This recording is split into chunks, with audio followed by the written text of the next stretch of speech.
பிஸ்மில்லாஹிர்ரஹ்மானிர்ரஹீம். இது வந்து கோழிக்கறி. இந்த இது சோயாவே நல்லா திரித்து போட்டேன். கார்ன்ஃப்ளவர் பவுடரு, வெங்காயம், கோழிக்கறி, பருப்பு, கடலைப்பருப்பு இல்லை துவரம்பருப்பு, பச்சை மிளகா, கருவேப்பிலையில் வெங்காயம் எல்லாத்தையுமே ஒன்றா வேக போட்டுட்டேன். அதில் வெந்த பிறகு நல்லா பசிஞ்சு இதை திரித்து போட்டேன். ஏன்னா முட்டை ஊற்றையில் அதுக்கப்புறம் ரஸ்கு தூள்லாம் போடையில் அதெல்லாம் ரொம்ப அதிகமாக முட்டையெல்லாம் பிளால் அடிக்குது. இது ரொம்ப நல்லா வைக்கும். எண்ணெயும் குடிக்காது. நான் பொரித்து காட்டுறேன்.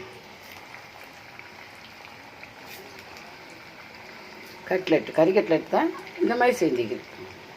ரஸ்கு தூள் போடாமல் அதுக்கப்புறம் கார்ன்ஃப்ளவர் பவுடர் போட்டேன். இதைத்தான் திரித்து போட்டேன். சோயா நல்லது ஒன்றா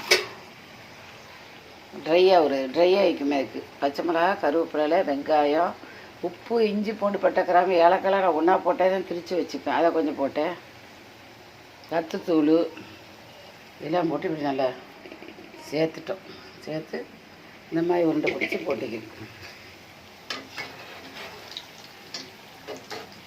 இது இந்த எண்ணெயில் இதெல்லாம் போட்டு முட்டையெல்லாம் போட்டவொடனே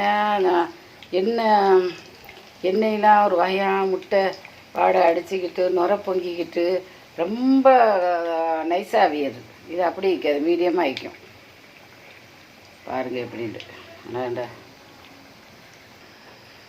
பாருங்கள், தண்ணி போல் எண்ணெய் வைக்கும். இந்த அதெல்லாம் முட்டை வாடை அடிச்சுக்கிட்டு அதெல்லாம் பொரிஞ்சிக்கிட்டு ஒரு சைஸ் ஆகிக்குமே. இது அப்படி இருக்காது, பார்க்க நல்லா லுக்காக வைக்கும்.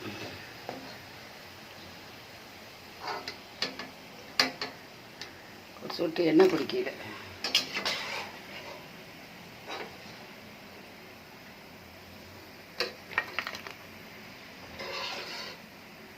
பத்து வடை போட்டுக்கிறேன். கட்லெட் டேஸ்ட்டு இருக்கும்.